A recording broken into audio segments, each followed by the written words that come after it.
নমস্কার বন্ধুরা, আমাদের প্রায় প্রত্যেকের মনেই একটা প্রশ্ন উকি দেয়, আমি একজন আমিষ, আমি মাংস খাই, আমি মাছ খাই, আমি কি ভগবদ গীতা পড়তে পারি, নাকি আগে এসব খাওয়া ছেড়ে দিয়ে তারপর গীতা পড়া শুরু করব? আমি নিশ্চিত যে এরকম অনেক আমিষভোজী আছেন যারা গীতা পড়তে আগ্রহী হলেও এই একই চিন্তার কারণে কখনোই শুরু করতে পারেননি। তাই আজ আমার ভিডিওর আলোচ্য বিষয়, মাংস ভক্ষণকারীরা কি ভগবদ গীতা পড়তে পারে? তো চলুন শুরু করা যাক। সত্যি কথা বলতে এমন কোথাও উল্লেখ নেই যে একজন আমিষভোজী ভগবদ গীতা পড়তে পারেন না। গীতার জ্ঞান চিরন্তন এবং সকলের জন্য। পরম ভগবান শ্রীকৃষ্ণ, যিনি কুরুক্ষেত্রের যুদ্ধক্ষেত্রে এই জ্ঞান দিয়েছিলেন, বা এর সংকলক শ্রী বেদব্যাসজি এর সাথে সম্পর্কিত কোনো বিধি নিষেধ রাখেননি। যে কোনো বইয়ের প্রতি শ্রদ্ধার বিষয় হিসেবে কেবল ভগবদ গীতা নয়, আমরা সেই পরামর্শই দিই। আমাদের বই পড়া এবং একসাথে খাওয়া উচিত নয়। এতে বই নোংরা হয়ে যেতে পারে। যদি এমন হয় তবে হ্যাঁ, এটি সেই বইয়ের প্রতি অপরাধ। অথবা খাওয়ার পরে আমাদের অন্ততপক্ষে আমাদের হাত মুখ ধুয়ে নেওয়া উচিত, তারপর আমরা ভগবদ গীতা পড়তে পারি। আরেকটা বিষয় স্পষ্ট করে বলছি, আমিষভোজীদের যদি গীতা পড়তে দেওয়া হয়, তাহলে কি এটা বোঝাতে হবে যে আমিষ খাবার কোনো দোষ নেই? অবশ্যই না। বৈজ্ঞানিক তথ্য দিয়ে বলতে গেলে আমাদের মানব দেহ মোটেই মাংসাশী প্রাণীর মতো তৈরি নয়।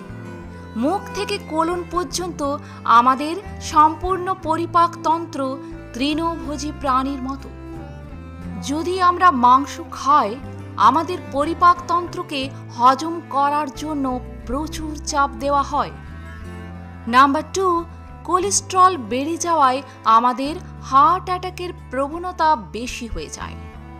নাম্বার 3, আমাদের কিডনি মাংস থেকে প্রাপ্ত তরল প্রক্রিয়া করার জন্য ভারী বোঝা হয়। নাম্বার 4, আমাদের কোলনের শোষণ ক্ষমতা শূন্য হয়ে যায়, যার কারণে আমরা পুষ্টি শোষণ করার ক্ষমতা হারাই।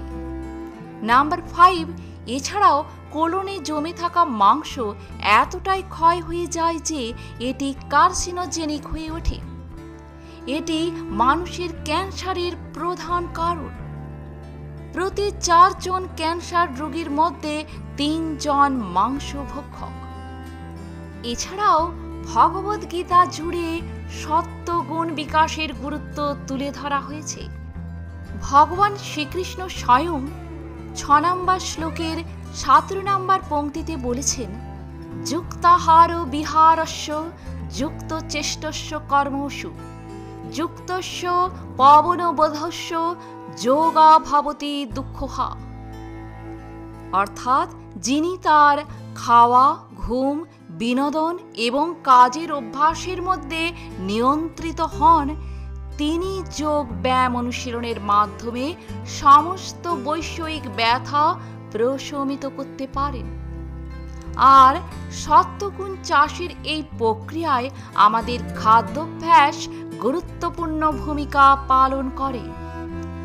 আমিষ খাবার তমগুণের বিভাগে পড়ে, যা হজম করা কঠিন এবং আমাদের অনেক রোগের জন্য সংবেদনশীল করে তোলে।